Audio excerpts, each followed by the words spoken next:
For the rest of his life he wore a glass eye, something that could have hindered his acting aspirations, but instead became a part of his distinct screen persona. From an early age, Falk displayed an irrepressible spirit and a keen sense of humor, traits that would carry him far in life. Falk's path to acting was anything but traditional. After serving as a cook in the United States Merchant Marine during World War II, he earned a bachelor's degree in political science from the New School for Social Research and a master's degree in public administration from Syracuse University.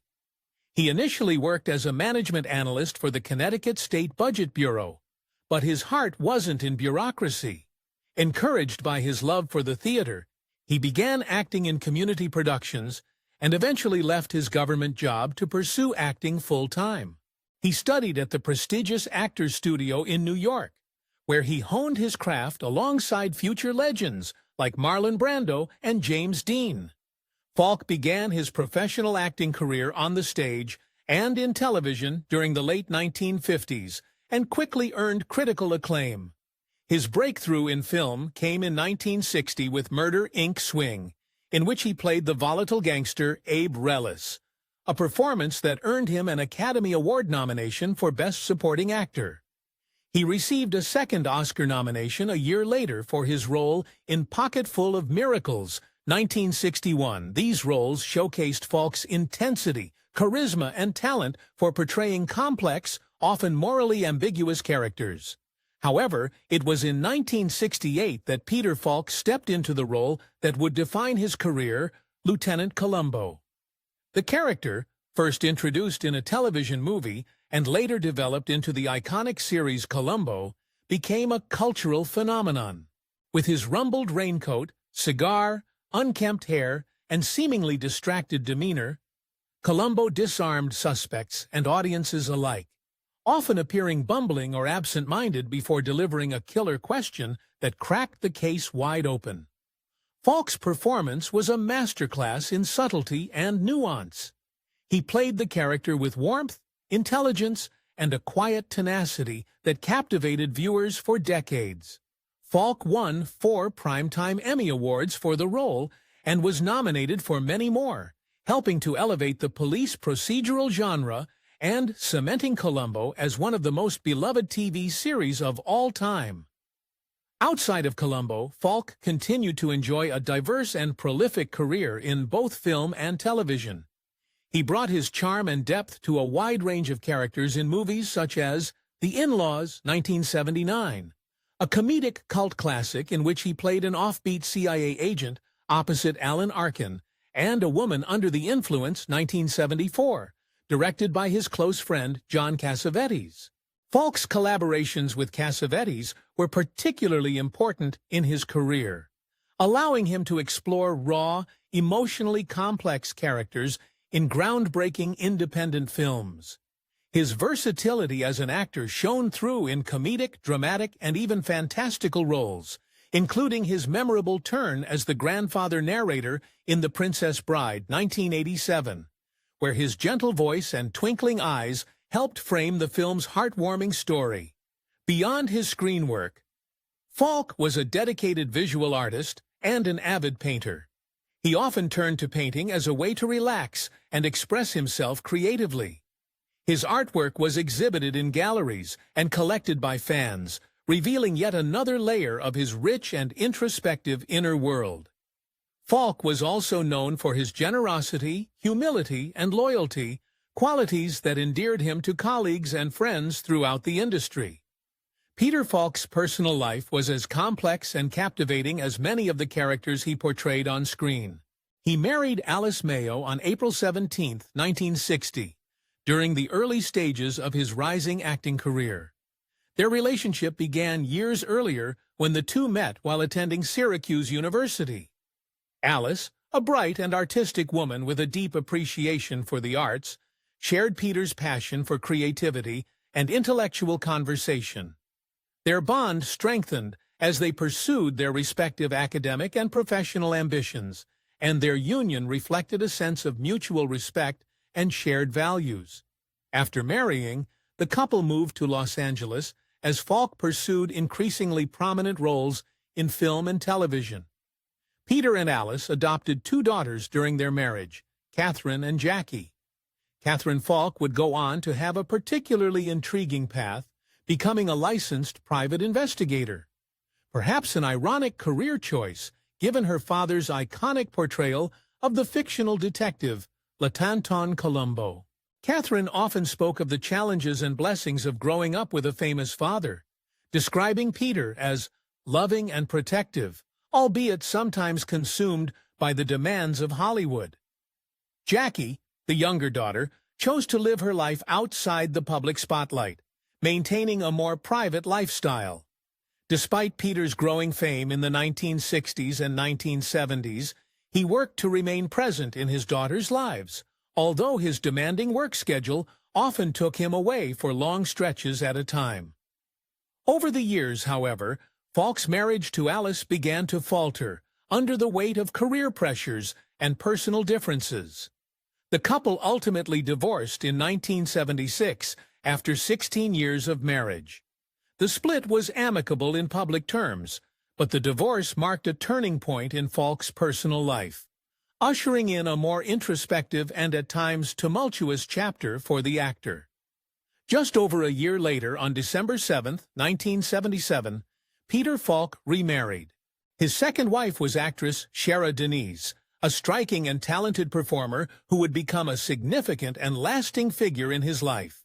The two had met during a casting call and developed a deep, if sometimes stormy, romantic relationship. Shara Denise was not only Falk's partner in life, but also a frequent collaborator in his work. She guest-starred in more episodes of the Columbo series than any other actress, a total of 6 episodes between 1976 and 1997, often playing complex and alluring characters who clashed with or confounded Lieutenant Columbo. Shara's presence in Peter's life brought new energy and a renewed sense of passion, and although their marriage experienced its own share of ups and downs, including a brief separation, they remained married for over 3 decades until Falk's death in 2011. Their relationship was marked by deep devotion, shared interests, and a genuine companionship that endured despite the challenges brought on by Falk's later health issues. Shara stood by him during his final years, acting as both a caregiver and advocate as his battle with Alzheimer's disease worsened. Together, Peter Falk's relationships with Alice Mayo and Shara Denise represented 2 very different yet equally formative periods in his life, one rooted in youthful ambition and family building, and the other in mature love, artistic partnership, and enduring commitment. Both marriages offered insight into the private world of a man who, though best known for his role as a rumpled detective, lived a life rich in personal stories, complexities, and emotional depth. In a career spanning decades and a persona beloved by millions, Peter Falk was known to audiences primarily as the rumpled, relentless detective Lieutenant Columbo. On screen, Falk exuded charm, wit, and a disarming humility that often masked his character's sharp intellect. But off-screen, the actor was known for his passionate temperament, his artistic intensity, and at times, his unfiltered honesty. In a little-known and rarely published interview from the mid-1880s, Falk allegedly opened up in a moment of candid reflection, revealing a list of 6 actors he found most difficult to work with, or simply couldn't stand. This was not a list shared with malice, but rather a confession of personal incompatibilities, artistic frustrations, and philosophical differences that colored his career. According to those close to him, Falk was never one to hold grudges lightly, nor to tolerate ego for ego's sake. Each name on the list came with a story. 1. George C. Scott Falk once said, "George had the intensity of a tornado and the ego to match." When the two were cast together in a 1970s stage production that never made it past rehearsals, Falk found Scott's domineering presence overwhelming. "He didn't just want to act," Falk said. "He wanted to crush every other actor under the weight of his talent." Despite admiring Scott's performances in Patton and Dr. Strangelove, Falk couldn't bear what he called his contempt for collaboration. He recalled one rehearsal where Scott screamed at a lighting technician, prompting Falk to walk out. "There's a difference between passion and tyranny," he once muttered. 2. Tony Curtis. Both men being icons of 1960s Hollywood, Falk reportedly never forgave Curtis for a disastrous dinner party in Beverly Hills. Tony was all charm in public, but behind closed doors, he was dismissive, rude, and allergic to sincerity. Falk lamented. According to the account, Curtis once mocked Falk's glass eye during a poker game, joking that he could see people's cards in reflection. "It wasn't funny," Falk said decades later. "It was cruel. There's a line you don't cross."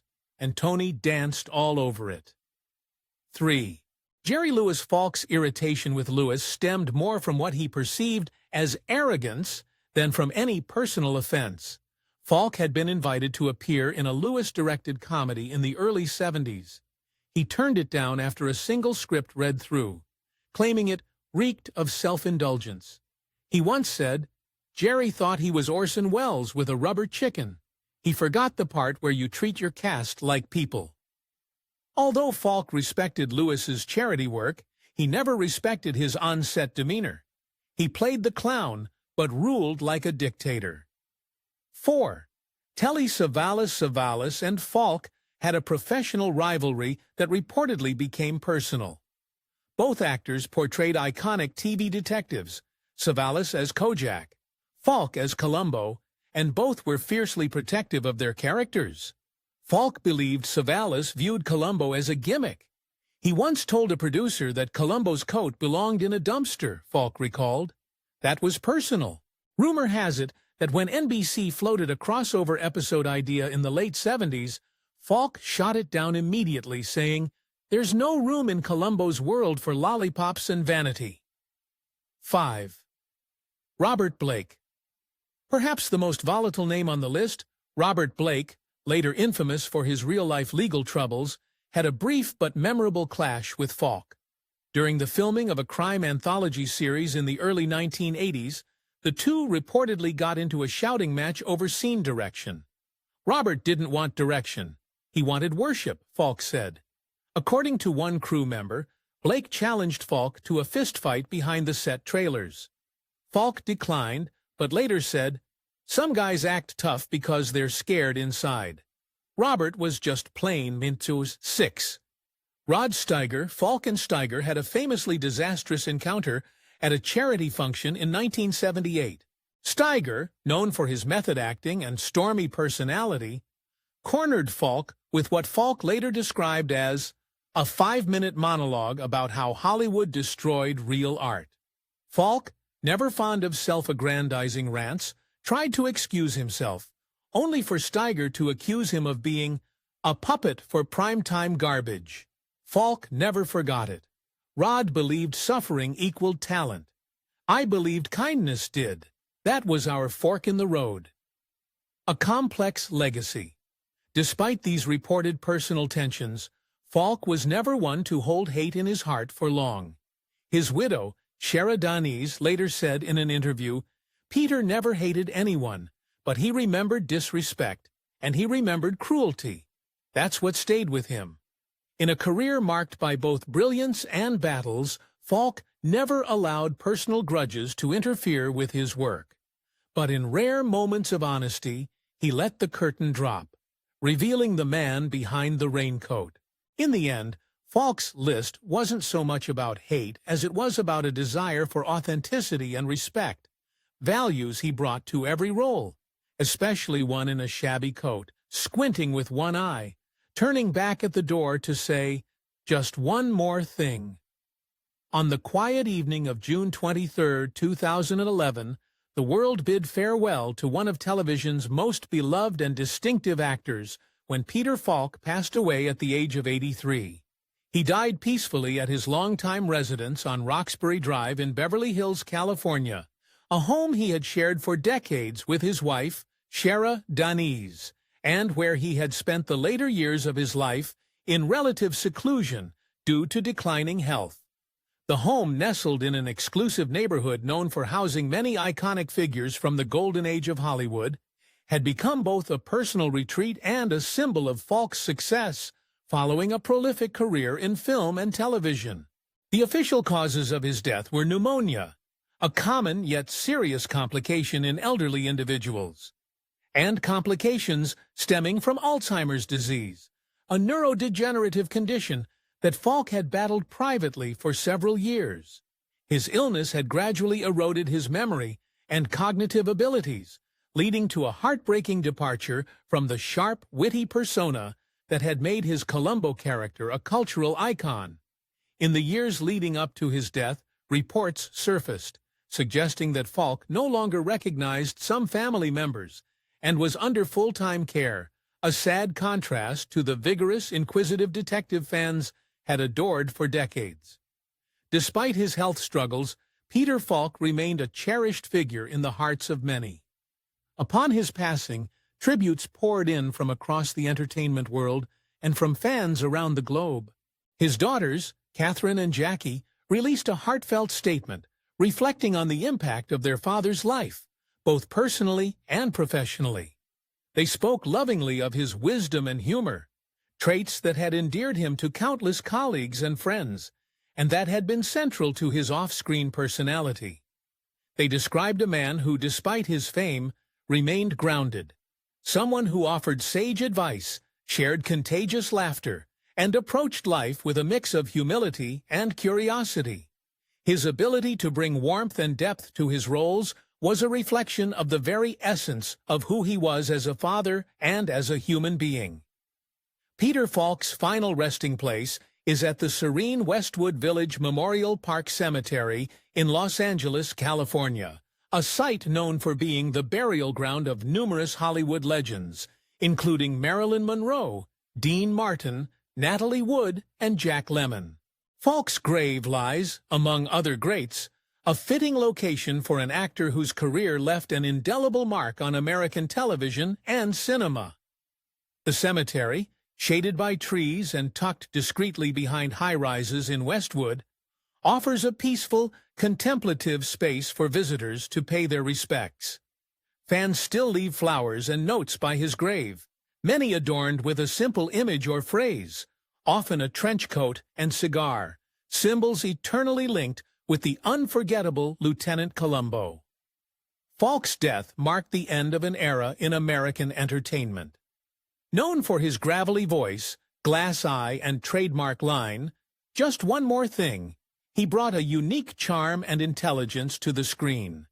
Beyond his signature role, he had a diverse and respected career in theater and film, earning multiple Emmy Awards and Academy Award nominations.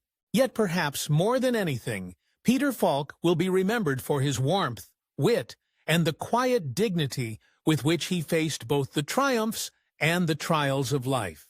His legacy continues to inspire generations of actors, writers, and fans who appreciate not only his immense talent, but also the humanity he brought to every performance, and to the people who knew him best.